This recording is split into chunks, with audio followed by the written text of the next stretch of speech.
Hundreds of public sector workers in Uruguay have mobilized against the privatizations and budget cuts announced by the government.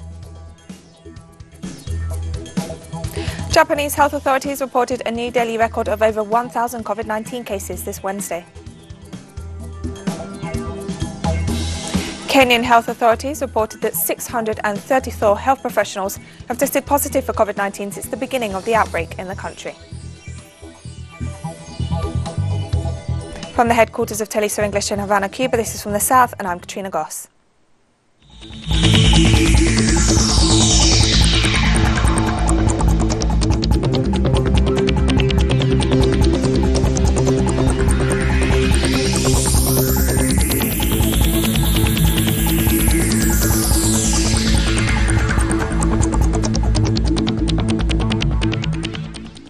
Hundreds of public sector workers in Uruguay continue to mobilize against the privatizations and budget cuts announced by the government. Public sector unions, the Uruguay Banking Association and the Labour Union Council marched from the Ministry of Economy and Finance to the national government headquarters, demanding that the Luis Lacalle government stop the dismantling of the public sector following the announced budget cuts. The protesters also rejected the package of government measures approved by the Legislative Chamber through an urgent consideration law at the beginning of this month. They've also denounced the elimination of two-thirds of the vacancies open to retired workers, equivalent to at least 900 jobs. Bolivia's de facto authorities continue their persecution of the Movement Towards Socialism party, with the Minister of the Presidency filing a criminal complaint against former President Evo Morales and other leaders for promoting marches in the midst of the coronavirus pandemic. The de facto minister, Yerko Núñez, accused Morales, the leader of the Bolivian Workers' Center, Juan Carlos Huarachi, and leader of the Movement Towards Socialism party, Betty Beatriz Yaniquez Lozano, of endangering public health, public incitement to commit crimes, criminal association and destruction or damage to state property.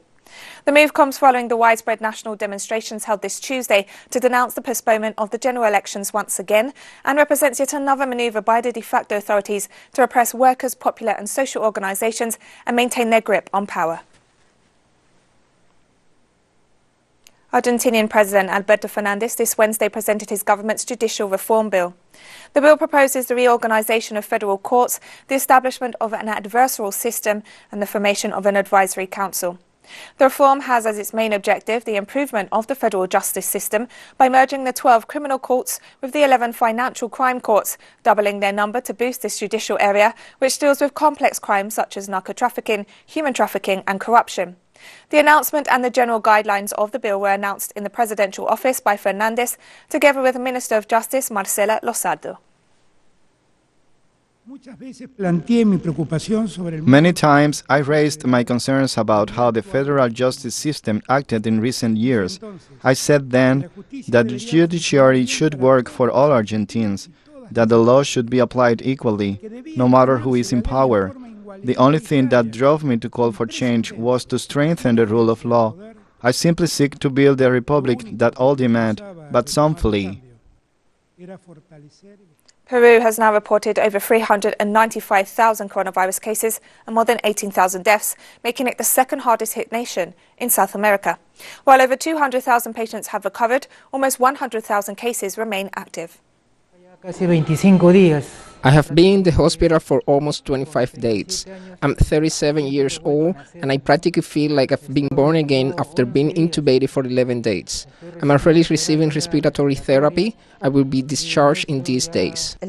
I had pain because of the tube on my mouth. It made me feel like I couldn't properly breathe and like something was in my throat. I even took it out of myself. I pulled it out together with a nostril tube, so doctor had me tied my hands. Venezuelan President Nicolas Maduro this Wednesday explained the most recent measures his government is adopting in order to ensure food production continues in the midst of the coronavirus pandemic. President Maduro announced a relaunch of the Agro-Venezuela Mission for National Food Production to be financed by the Petro cryptocurrency. He explained that the initiative emerged during a meeting of state representatives of the Bolivarian Alliance for the Peoples of Our America as a strategy to reactivate the economy post-COVID-19 and face the unilateral blockade imposed by the United States against Venezuela. Between the novel coronavirus and the production, I would say between the fight against the coronavirus and the pandemic and production, there should be no contradictions. We can do it. We can definitely do it, guaranteeing everything, assuring everything. The Cuban government has announced that the annual vote in the United Nations General Assembly on the resolution demanding the lifting of the US blockade against Cuba will be postponed until next year due to the coronavirus pandemic. We insist that while the economic, financial and commercial blockade of Cuba that is far from being lifted and which the international community calls for, which has worsened even during this pandemic, Cuba will not stop denouncing this policy in all the venues possible. I think the U.S. government, should lift it. It hurts in all aspects and harmful, but it's not in our hands. It's up to something above us, whether they will lift it or not lift it. And our correspondent in Havana, Laura Palmera, brings us an update on the COVID-19 situation in the Caribbean region. Thanks for the contact. These are the most recent stories and news from Caribbean countries. And let's start with Trinidad and Tobago and the current situation on COVID-19 in the last few days. Last Tuesday, the Trinidad and Tobago Ministry of Health informed as part of the national drive to safeguard the health of its population in the face of COVID-19 outbreak. The ministry continues to provide up-to-date information on the country's status. In this regard, the ministry informed that 6,801 samples were submitted to the Caribbean Public Health Agency for testing COVID-19. 153 of those samples tested positive, and the country has reported a death toll of 8 patients. Jamaica has recorded 853 COVID-19 cases following the addition of 11 new confirmed positives. The new cases consist of 7 females and 4 males, aged 22 to 68 years old and with addresses in Kingston and St. Andrew, St. Catherine, St. Anne, St. James, St. Mary, Trelew, and Westwood. 10 of the cases are imported and 1 is under investigation. There are 318 imported cases, 246 that are contacts of confirmed cases, 44 local transmission cases not epidemiological linked, 236 related to the workplace cluster in St. Louis.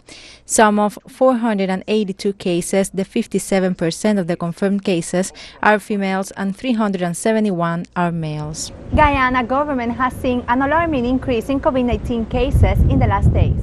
The country has recorded 19 new cases in the last 24 hours.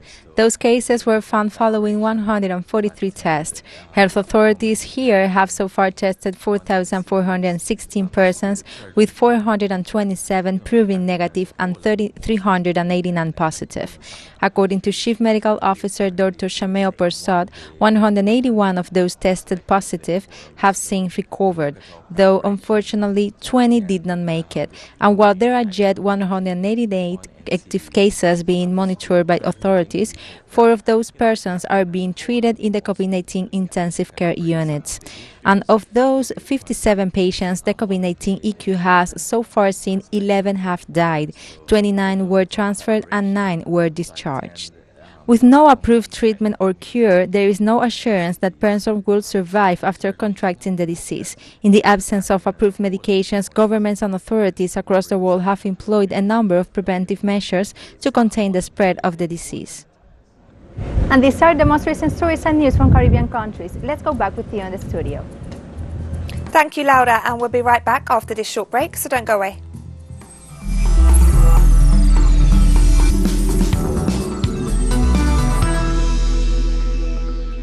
Welcome back to From the South. The governor of the U.S. state of Oregon, Kate Browner, announced on Twitter that federal forces deployed in Portland will start pulling out of the city on Thursday. The governor stated that after discussions with Vice President Mike Pence and other officials, the federal government agreed to withdraw its forces from Portland, which has seen ongoing protests against police brutality and systemic racism. Brown stressed that federal forces had acted as an occupying force and brought violence to the city.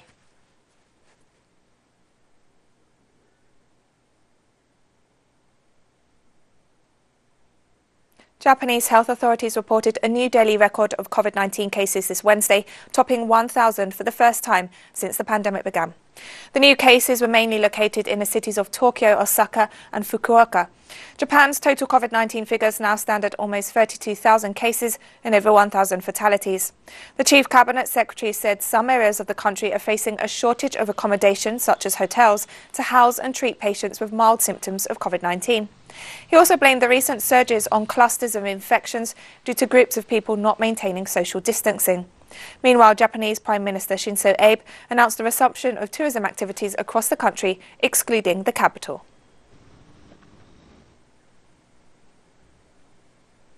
"250 migrants rescued off the coast of Libya by the Italian Coast Guard boarded a tourist ferry from the island of Lampedusa to Sicily this Wednesday. Italian authorities reported that there was no intervention by other governments in the rescue operation, despite the migrants being spotted by a plane in the Libyan search and rescue region. The Libyan Coast Guard claimed that the rescue operation was impossible to conduct due to a lack of naval resources.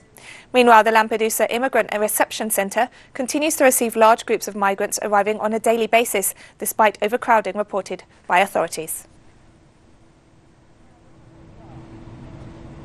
A new UN Refugee Agency report on migrants who make their way to Libya has found that government officials like border guards, police and soldiers in the African countries they cross are responsible for nearly half of all cases of physical violence against them.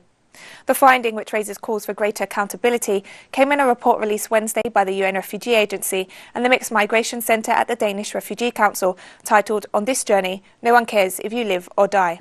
Based on nearly 16,000 interviews and data collected by the centre, the report found that more than 1,000 people died on the journeys across both East and West Africa in 2018 and 2019, making the land route one of the deadliest in the world for migrants and refugees. The perpetrators of physical violence, and in 47% of the case, the victims reported the perpetrators of violence are law enforcement authorities. Whereas in the past we believed that it was mainly smugglers and traffickers, yet yes, they are key perpetrators of violence, but the primary perpetrators of violence are people who are supposed to protect.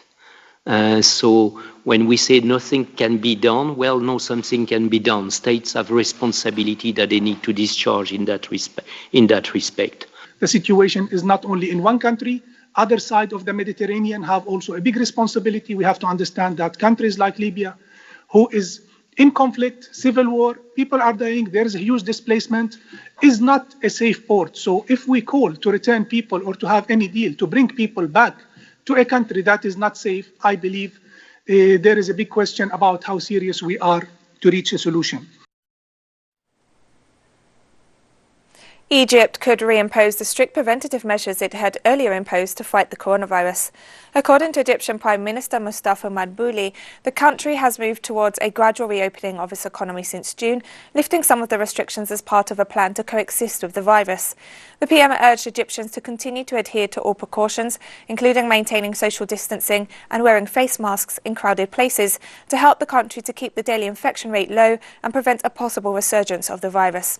Egypt has reported almost 93,000 COVID-19 cases, including over 4,000 fatalities. The Palestinian Authority once again denounced Israel's crimes against the Palestinian people before the United Nations this Wednesday and called on the International Criminal Court to investigate the Israeli regime. During a virtual meeting of the UN Committee on the Exercise of the Inalienable Rights of the Palestinian People, Ambassador to the UN, Riyad Mansour, stressed that the crimes against the Palestinian people in the occupied territories, including Jerusalem, must be investigated and those responsible held accountable. The ambassador also denounced Israel's expansionist plans, which prevent a solution to the conflict and put the peace of the entire region at risk. An Israeli artist has mocked Prime Minister Benjamin Netanyahu in a reenactment of the Last Supper installed in central Tel Aviv, a day after protesters were beaten and bloodied by security forces. Artist Itai Salat said the piece in Tel Aviv's Rabin Square represents the last meal of Israeli democracy.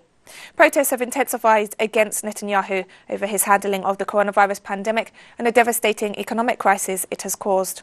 The Prime Minister has been accused of leading a chaotic virus containment strategy as cases have surged and economically painful initial restrictions have been reimposed.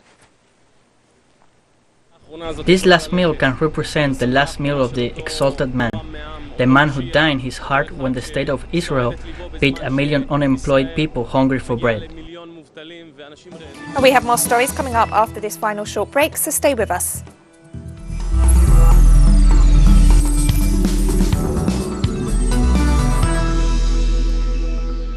Welcome back to From the South. Kenyan health authorities offered an update on COVID-19 cases this Wednesday. Last 24 hours, we tested some 5,259 persons, therefore bringing a cumulative figure of 289,759. Now, out of those 5,259, some 544 persons turned positive, and out of them, 340 are male and 204 are female. And Kenyan health authorities also noted that 634 health professionals have tested positive for COVID-19 since the beginning of the outbreak in the country, while noting that the healthcare system has sufficient personal protective equipment for all employees. You know, as we speak today, some 634 health workers, health professionals have actually turned positive across the country. It's about 3%.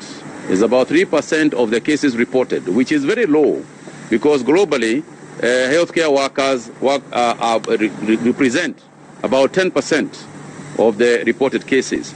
I can confirm here and now that we have sufficient PPEs in this country. If there is a problem, it's probably a problem of management, problem of distribution, but most certainly not a problem of availability. The Malian opposition June 5th movement has rejected the proposal to form a new unity government, while insisting that Malian President Ibrahim Boubacar Keïta and Prime Minister Boubou Sisi resign, thus dashing hopes of a solution to the political crisis. From this moment on, we reset the counters to zero. Resignation of Ibrahim Boubacar Keïta and his regime. And this counter, it will be continued to run, and we said that the truce that was announced by the M5 RFP will end in a few days. 48 days after the Tabaski festival, we will make an announcement here. The funeral service of anti-apartheid activist Andrew Malengeni, the last surviving co-defendant convicted with Nelson Mandela in 1964, took place in South Africa this Wednesday. He served his movement and his country loyally for over 7 decades. The struggle for freedom and democracy was his life. And the freedom that we enjoy today is his legacy to us. He belonged to an era of tireless struggle, of sacrifice and service, of honor and integrity. It was an era of leaders who embodied the best in humanity. Ethiopia on Monday warned Egypt against establishing any military base that could pose a security threat to the Horn of Africa region. The reaction came days after an Egyptian delegation met with Somaliland President Musa Bihi Abdi in Hargeisa, where the two sides discussed Cairo's proposal to set up a military facility in the self-declared state. According to Ethiopian Ministry of Foreign Affairs spokesperson Dina Mufti, Egypt, as a sovereign country, has a legitimate right to re-establish relations with any country in the region, but those relations should not be established at the expense of any other country. In Yemen, forces backed by Saudi Arabia and separatists sponsored by the United Arab Emirates have reached an agreement to form a joint government in the south of the country within 30 days. What we hope for is that this agreement will be good for the people, whether through services, salaries or living standards, from prices or high prices. If this agreement brings a truce between opposition sides, then we will bless it lawfully. We congratulate the people of the South on the Riyadh agreement. God willing, it will be a good agreement for the Southern people in general, in order to improve the conditions that these proud people went through. We also congratulate the Secretary General Ahmed Lamles on his appointment as Governor of Aden. Residents in Afghanistan's capital, Kabul, have welcomed the 3-day ceasefire proposed by the Taliban in order to celebrate the Islamic festival of Eid al-Adha, while expressing hopes for lasting peace. The 3 days of ceasefire that have been declared by the Taliban is not enough. We want peace forever. We have the right to live in peace like other countries. We want our country to develop. We are old and young, tired of this war. If there is no war and instead we have peace, that will be great. If we have peace, our security forces will also be in peace. I hope we have a very peaceful Eid in the days ahead. If there is no explosion and there is joy in these 3 days of Eid, it makes us and also makes God happy. When there is no peace, we are always scared of explosions or getting shot somewhere. And we've come to the end of this news brief, but you can find these and many other stories on our website at telesoenglish.net. You can also join us on social media, Facebook, Twitter and Instagram. For Teleso English, I'm Katrina Goss, and thank you for watching.